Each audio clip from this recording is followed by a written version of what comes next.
Няма просто как да стане.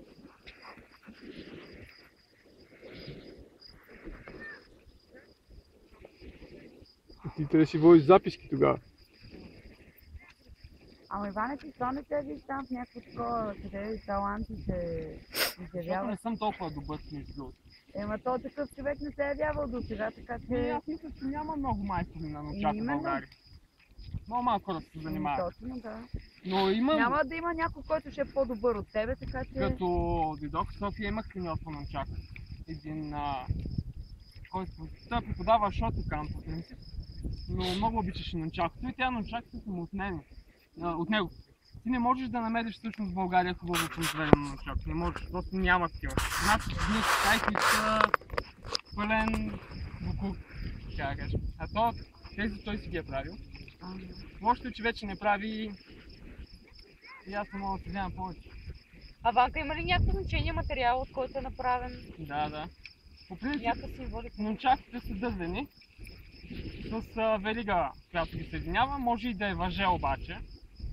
Аз обичам тези верига, защото издават един много приятен шум, когато го и вече си е до самия механизъм на закрепване, който се използва. Трябва да е такъв, че да не ти дразни, когато го въртиш. Самата пръчка е дълга толкова, колко те са идентични. Нунчакът се прави за самия човек и е дълга колкото от началото на катите до лаката. Долу някъде толкова малко по-дълго. И това верига такава да е толкова дълго, че като го хванеш ето така и нали, да не е така, нали, вече. Да е точно дълго, че да можеш да сменяш хвата.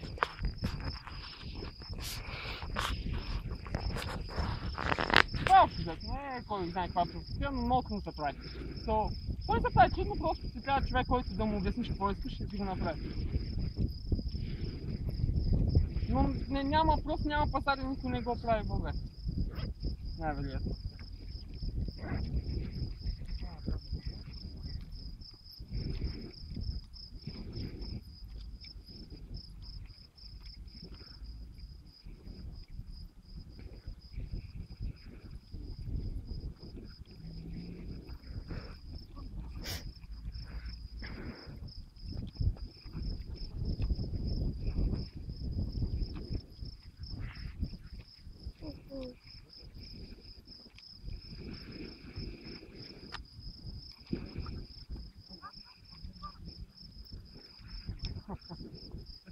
Трябва ходим да вземем още камъни.